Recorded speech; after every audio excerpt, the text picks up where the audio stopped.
Hey guys, thanks for tuning back in and welcome to my YouTube channel. Be very blessed. I appreciate you guys tuning in again here today. If you are new here, don't forget to hit subscribe. Don't forget to turn on the notifications so you can stay connected. And don't forget to finish watching this video all the way through because I appreciate all the watch time. Today I just wanted to come and talk about something that is really important to me. I know I look rough, but all that aside, it's late. I've been running around all day, but making this video was super important to me. Today is February 1st, 2022. So happy Black History Month. That's my round of applause. Tomorrow is February 2nd, so 2/2/2022. That's magic in itself. That's a whole nother story. But I'm so glad that we're into Black History Month. January is gone. February is here. And now we can talk about something that is so important. Black culture.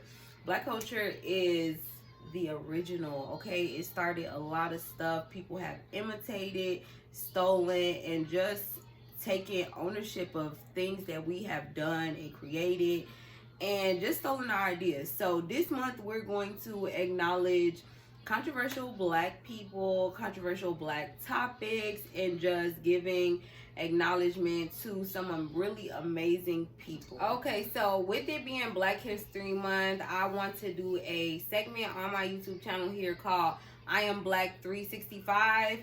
It's basically just going to be acknowledging the fact that I don't get to be Black for 1 month. I'm not just Black for February during Black History Month.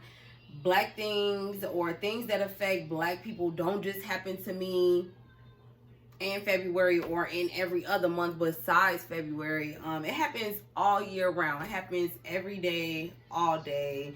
And it's something that we have to live with. You know, we don't get to wash the skin off. It don't work like that. So I Am Black 365 is going to be acknowledging other Black people who have made great strides for people of color, who have made huge differences for people of color, who might have even had inventions that weren't acknowledged as being invented by people of color. So we're going to talk about lots of controversial topics during I Am Black 365. Okay, so in addition to I Am Black 365, it's going to be a perfect time for me to add on to my Black Wall Street. So basically this wall is just people that have influenced me and been a huge impact on my life and just opening my mind and my horizon to, hey, look at this Black person doing this. I could do something like this. I could do something better than this. I could, you know, make it bigger and do it grander than they did it, you know. So it really just instilled that Black girl magic within me. It really opened my mind to doing more research into self. I don't know if you guys know of the 5%ers, Erykah Badu and Andre 3000. They were both members of a group called the 5%ers, and they basically just believe that they had the knowledge that 1% of that, basically they thought that 5% of people had knowledge that 1%, that the 1% of people, which is like white people or so, were keeping away from the masses. So like the rest of the 94%, they were just basically sheep.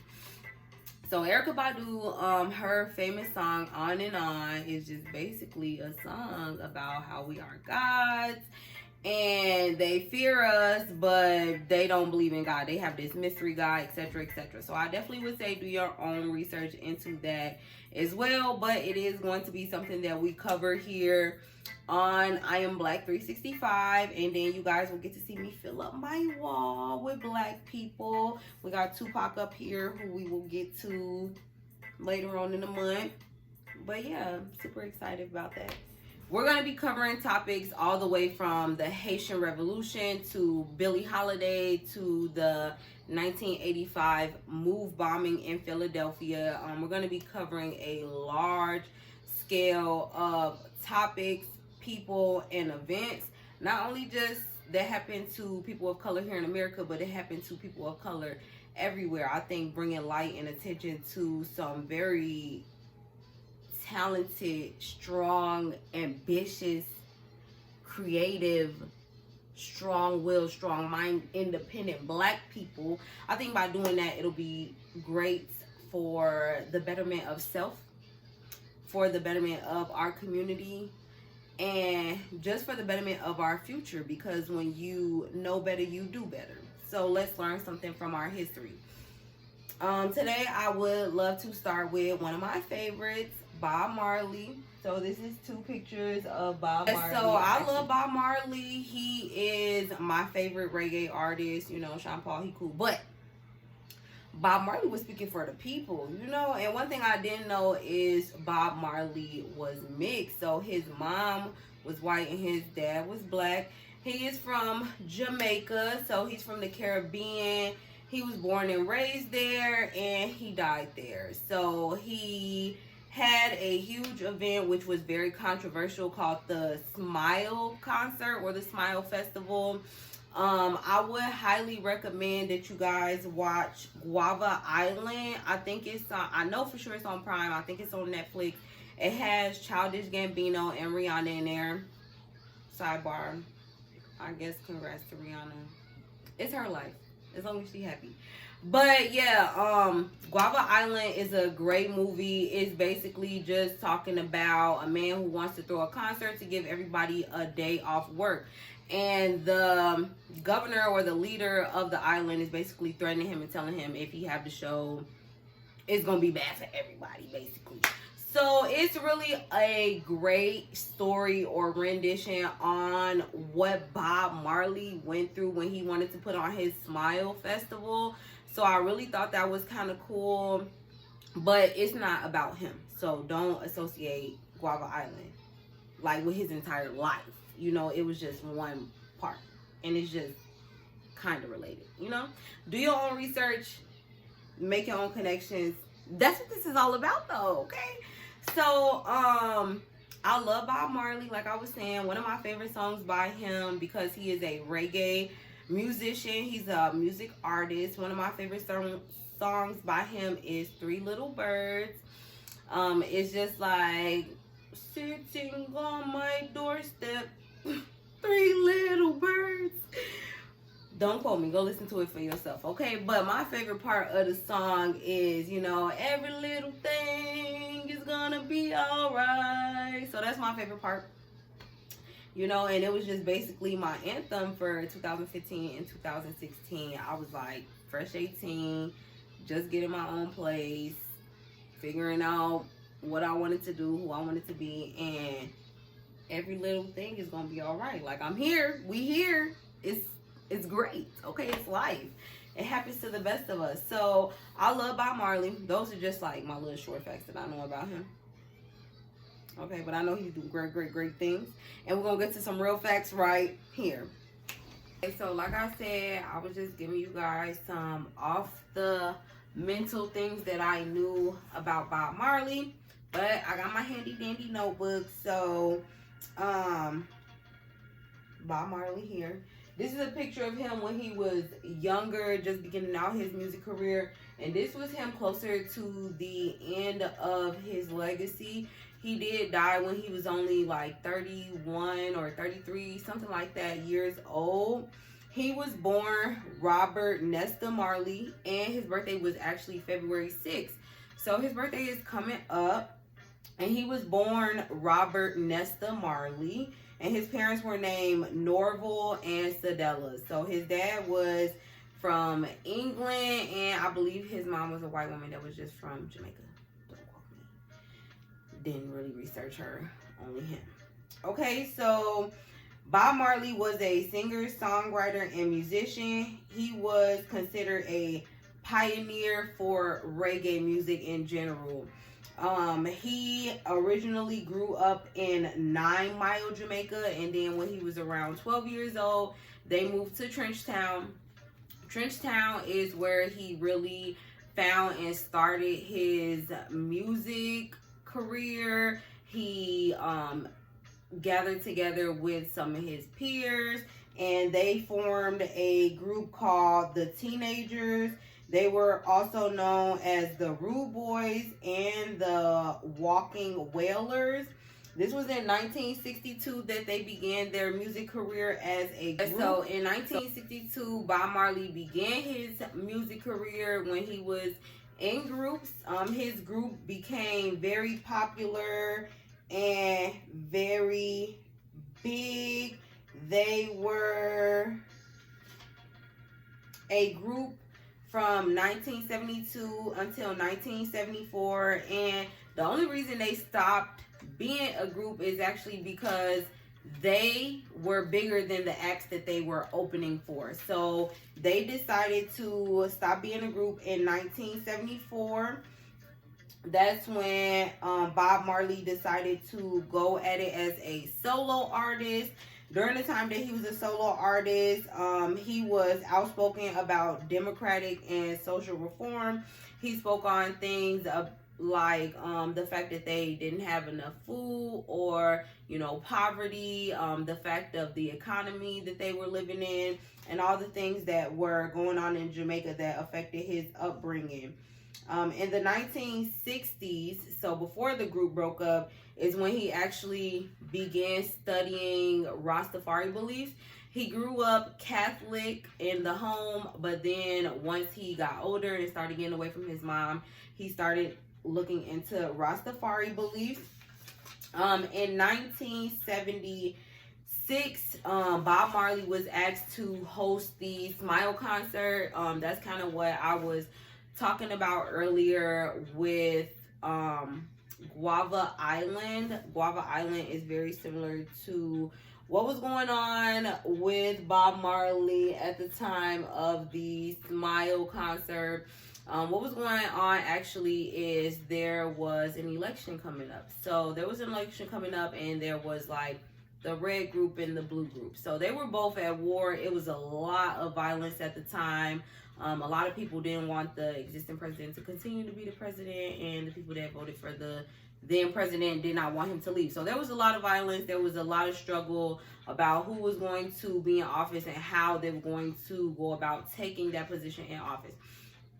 So in order to kind of just bring unity to the community and just peace within the whole Jamaica, the then president decided to throw the Smile Jamaica concert. So originally Bob Marley was only supposed to perform one song, or he only agreed to perform one song because he was getting many threats about doing it. So the opposing side was saying, hey, if you do this concert, we're gonna kill you. We're gonna kill your family.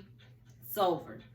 And he just didn't let that stop him. I highly recommend going to look on YouTube for reviews about Bob Marley at that then time. He didn't show 1 ounce of fear. Even right up until the Smile concert, he had an attempt on his life 2 days before the Smile concert. So I believe it was 4 men came to his home while they were recording, while they were practicing, and somebody tried to shoot and kill him. So he was injured. If I'm not mistaken, he was shot. His wife was shot, and another one of his band members was shot by the attempted assassination. So that was 2 days before the Smile concert, and he still performed. He still got on stage. He still had a great show. Like I said, he was only supposed to perform one song. He ended up performing for a total of 90 minutes. So huge shout out to Bob Marley.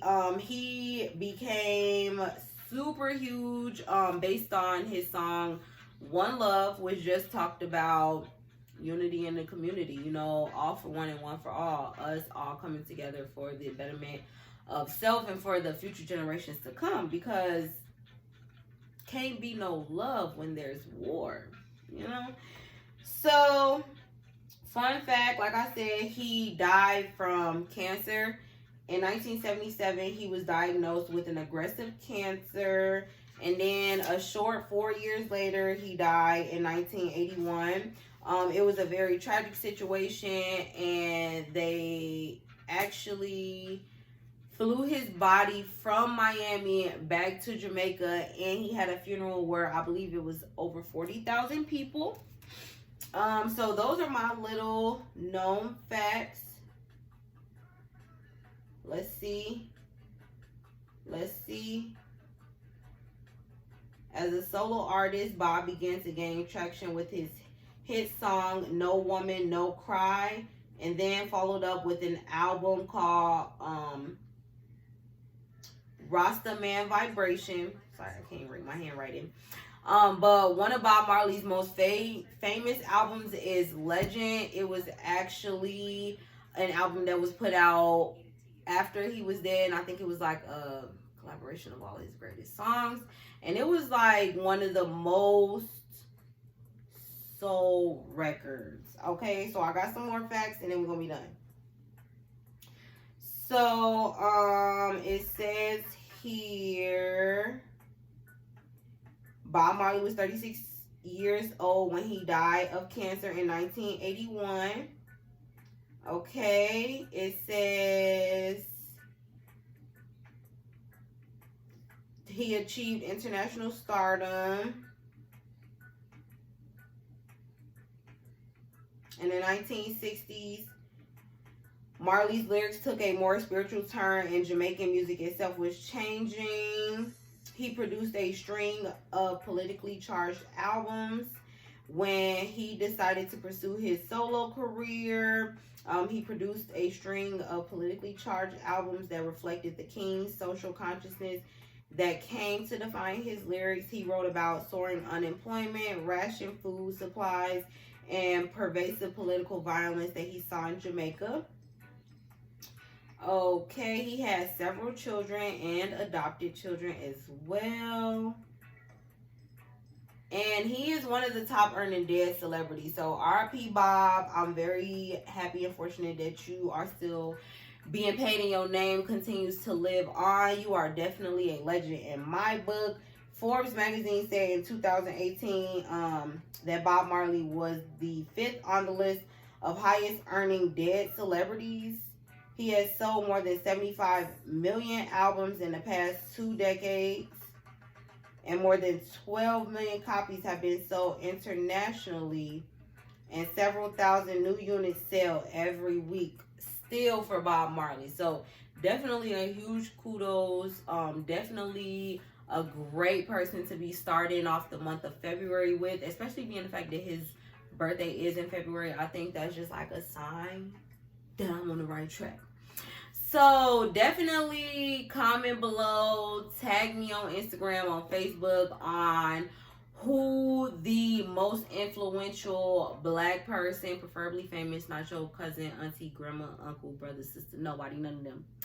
But somebody influential who we all can learn from and look up and get our own feeling story from it and take away. Bob Marley was definitely somebody great to start off with. His legacy will forever live on, and he will forever live up here on my Hall of Fame, Black Wall Street, great people that influenced me. Catch y'all next week. Actually, I'll catch y'all Friday.